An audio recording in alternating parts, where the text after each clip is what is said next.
The Royal Mint have been releasing an awful lot of coins of late, and it has, I think, had a little bit of a negative effect on their quality control, with damaged coins coming out and defunct boxes. And also the delay that it takes sometimes to get a coin when you've ordered it. So today I want to have a good close look at these new releases this week, but also talk about some of the negative things that are happening from the big step up in volume that's coming out from the Royal Mint.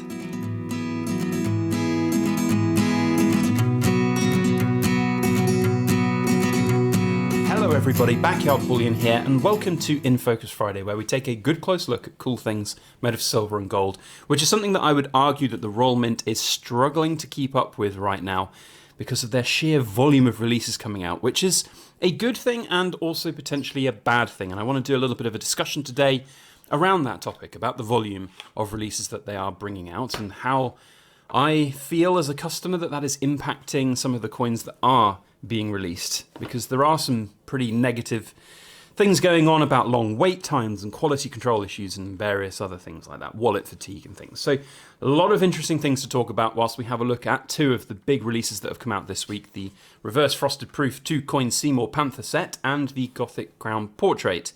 Now there's issues with the box on this one and damage on this coin. If you've not seen the original kind of unboxing videos or frustration video that I made about this, then go and check those out. But yeah, it is interesting that we seem to be having some issues right now from the Royal Mint. I've had a right bad run of bad luck.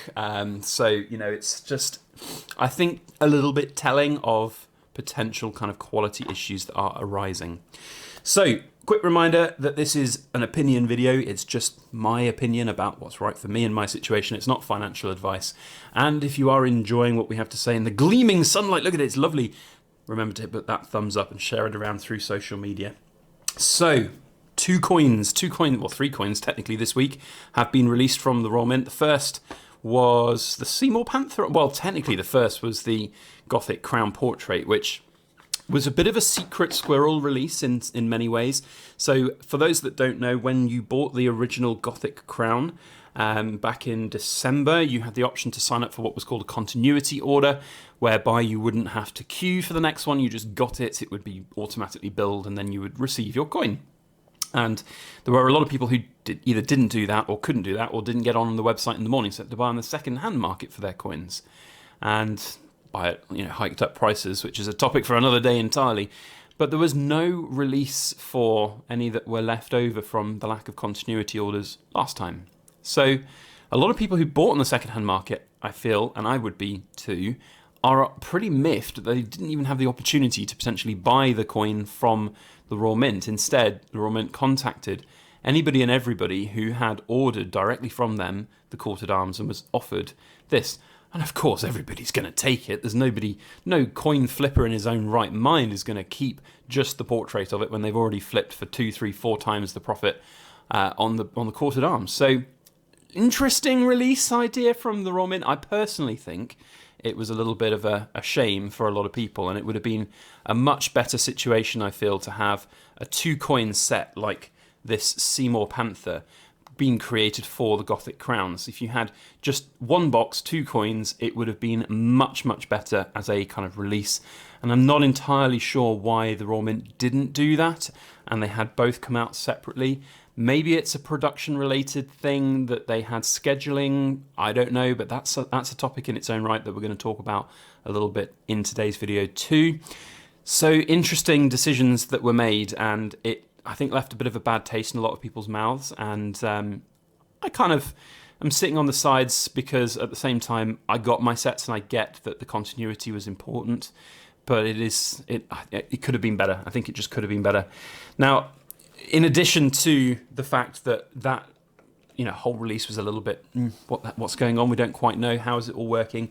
There have been a multitude of quality-related issues on this particular coin, and I've seen countless photos on the Silver Forum and Instagram and various, and even here on YouTube with other videos of people who've had broken capsules, open capsules, damaged coins, damage in pretty similar positions to where this coin has got damage as well, with breaks in the frosting on the neck and the crown and the kind of rim of the skirt here, of the dress here.